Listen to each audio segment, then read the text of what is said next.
Not bad. So come back in here, turn this guy all the way up, key out, and not too shabby. 1959 180 diesel, had ran since 1971. So yesterday was the first day it started in forever,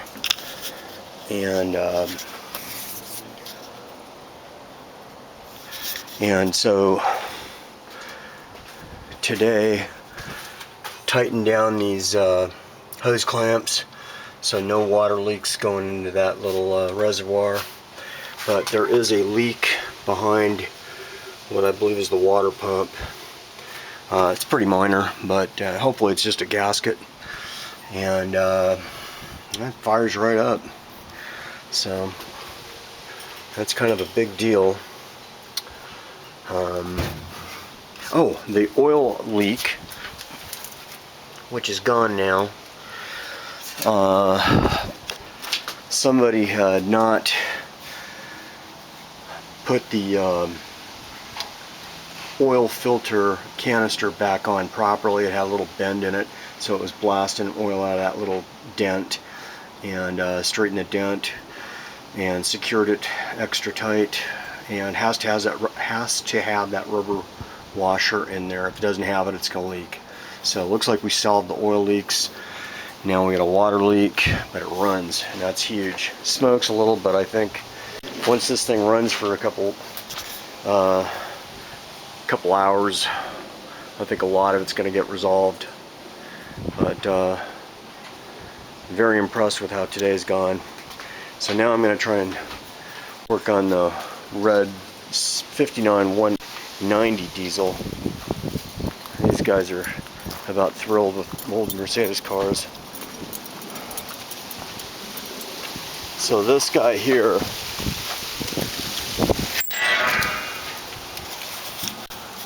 that's the remains of the ballast.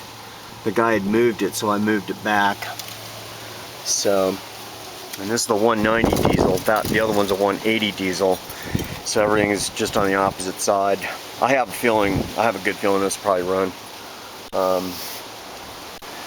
So I mean, you take a look at it; it's really hammered. This one I bought just to get a pile of parts for it. So this one, there's your key. This one you pull out to start, which the other one you turn. And then there's your salt and pepper shaker. On the 180, I just have that salt and pepper shaker cover off just so I can see it better. And you know, this is probably the roughest car I've ever taken on. It's kind of sad somebody let it go like this, because these are really neat old cars, and there's really nothing to them. I mean, they're just glorified lawnmowers, just like most Harleys and Indians. But this one unfortunately has a lot of floor rust, and I'm not sure how I'm going to resolve that.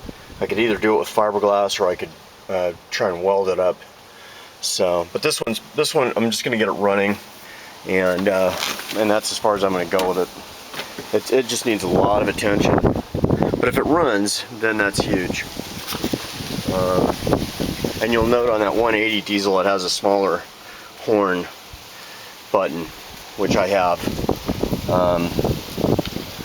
These cars are kind of like ghosts from another era, you know. And then this is some guy's idea of a heater box. So I'm gonna yank that out. Yeah, I'm sure that thing doesn't even work anymore. Anyway, there is the ballast, which I've been studying, and all the 180 ballast, the 187, the 180D ballast, the 170D ballast, and the 190D ballast are all the same. So gang, that's it for today. I just wanted to see if I could seal up these oil leaks. It turns out somebody had also lost a bolt that secured the oil pan, and that could have been a leak or two. So anyway, swap that out with the correct bolt, and the biggest parts, the oil leaks, are done. So now I just resolve the water leaks and it runs, so which is huge. I mean, this thing, like I said, sat for 50 years, 1971 to 2020. That's almost the oldest. I've had a 15 Harley I brought back from the dead. You know, countless other motorcycles brought back from the dead, but not too shabby. And I just save cardboard so I can put them below my cars, because I don't have a real shop. I just work wherever I can. And then, you know, just toss them. And then that pan I got there, just to collect the oil and water. And that's an aluminum jack. I really like those. I get those at Harbor Freight. They're super lightweight. If you have to run around with jacks all day, that's the one to go with. So let's take a look at the inside of this thing again. I need 3 more of these handles. But so there's your salt and pepper shaker cover, which is off, just so I can see that coil better. And ignition key, and there's this starter push or rotate. And I mean, the thing is just, it's I'm kind of wondering, like, why did this get parked? Why did this stop running? Did the glow plugs die? Couldn't service it? I think that the diesel pump failed only because it sat forever. So I think it's reasonable to assume that that the glow plugs failed and they just parked it and never dealt with it. I got the impression that the family was kind of loaded, and you know, if something didn't work, they just turn around and go buy another car. So, and that very well could be. So, in your travels, I need, I could use 3 more of these handles. You know, if you got 4, that's great, I'd buy them. All kinds of stuff here. Here's the air cover. I like to use plastic jars, put my nuts and bolts in, and just so you don't lose them. What's neat about this car is the guy was really meticulous. He got all the original manuals that came with it, and then he photocopied all the stuff into like a book, and I guess that's where he stopped. So that's cool. Whatever. People change directions of what they're doing. But I've got the horn button in here too.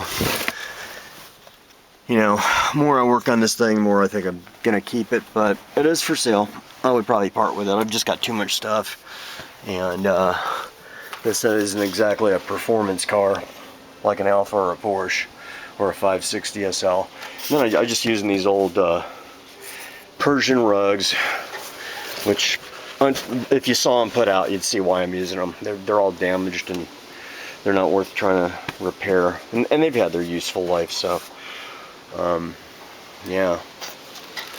But yeah, I need a windshield. Unfortunately, those are $750 to $2,500. I got lucky. I got one time for $200, and then I just had to pay some guy to put it in because it takes a special technique, and I'm not going to risk it. I'd rather have somebody else do it. But see, there's your smaller horn face, and this is an adjustment here for the diesel pump. So anyway, gang, there it is. And it runs. I'm really impressed. It was a big deal.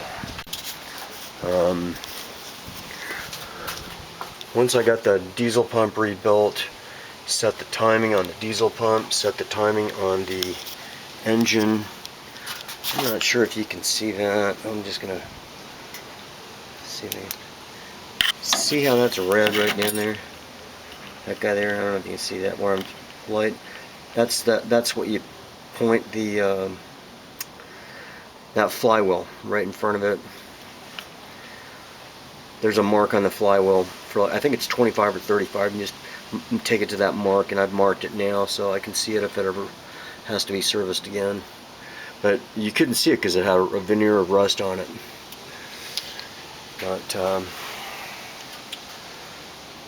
and then, okay, so there's the ballast for the 180. So kind of a big deal. It's really cool. It runs. And Harbor Freight has an electric tool for pulling that dent out. That's kind of the end of the rope, end of the series of things I got to get done. The brakes got to get done because there's no brakes. There it is. What do you think? Pretty cool, huh?